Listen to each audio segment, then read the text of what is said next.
Assalamualaikum warahmatullahi wabarakatuh. Perkenalkan, saya Sylvia Sukmasari, NIM 180421199. Di video kali ini saya akan membahas mata kuliah Administrasi Kependudukan dan Lingkungan Hidup pada pertemuan ke-13. Poin diantaranya yaitu, yang pertama, latar belakang dan tujuan kegiatan. Yang kedua, kaitan kegiatan dengan materi perkuliahan. Yang ketiga, pelaksanaan kegiatan. Yang keempat, hasil dan kesimpulan. Yang pertama, latar belakang. Pasar tradisional adalah tempat bertemunya penjual dan pembeli, di mana proses transaksinya dilakukan dengan cara tradisional, yakni penjual dan pembeli melakukan tawar-menawar. Tempat penjual di pasar tradisional ini umumnya berupa kios maupun gerai, bahkan di tempat terbuka yang menjual berbagai bahan-bahan mentah untuk makanan seperti sayuran, daging, beras, dan lain-lainnya. Pasar tradisional terletak di kawasan terbuka dan memiliki harga yang relatif murah. Akses pasar tradisional biasanya juga cukup strategis di kawasan perkotaan ataupun perdesaan, sehingga selalu ramai pembeli di setiap pagi hingga sore harinya. Namun sayangnya, pasar tradisional cukup terkenal dengan kawasan yang kumuh akibat aktivitas pedagang di pasar. Pedagang yang menjual bahan-bahan mentah untuk makanan selalu menyisakan sampah-sampahnya.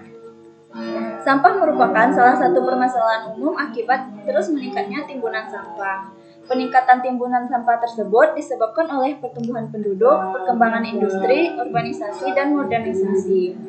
Masalah sampah merupakan persoalan terbesar yang dihadapi masyarakat maupun pemerintah. Oleh karena itu, butuh upaya dalam pengelolaan serta fasilitas kebersihan yang memadai agar tetap menjaga kebersihan pasar tradisional. Tujuannya terbagi 4. Yang pertama yaitu memenuhi tugas administrasi kependudukan dan lingkungan hidup. Yang kedua, menambah wawasan berpikir dan cara menyelesaikan permasalahannya. Yang ketiga, mengimplementasikan pengetahuan yang telah dipelajari pada saat perkuliahan ke dalam lingkungan masyarakat. Yang keempat, mengetahui bagaimana pengelolaan kebersihan di pasar tradisional.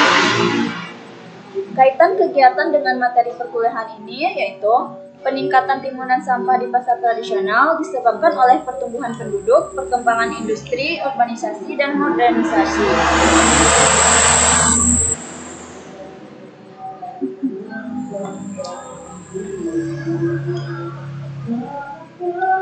Pelaksanaan kegiatannya terbagi oleh 5 orang. Yang pertama yaitu dari Wulan Aulia Cikasimi, Pasar Ibu Payakumbuh. Yang kedua, Mutmainah pada Pasar Batu Sangkar. Yang ketiga, Syafira Nadia pada Pasar Raya Padang. Yang keempat, Sylvia Sukmasari saya sendiri pada Pasar Minggu Buo, Kabupaten Tanah Datar. Yang kelima, Mary Misriani pada Pasar Lubuk Basung.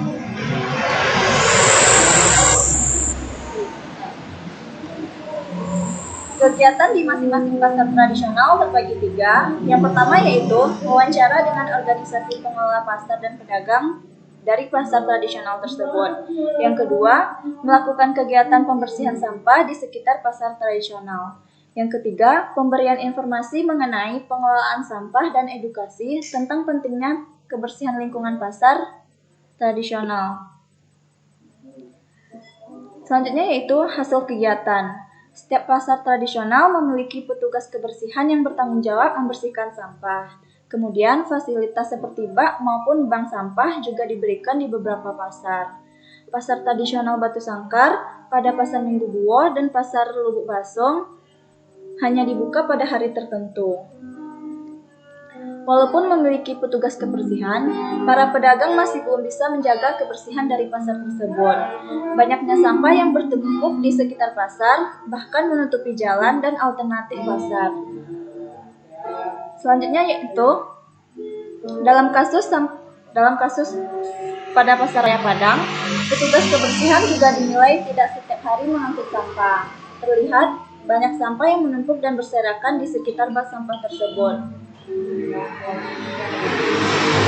Selanjutnya yaitu Pasar Ibu Payakumbuh dan Pasar Minggu Buo juga mengalami hal yang sama.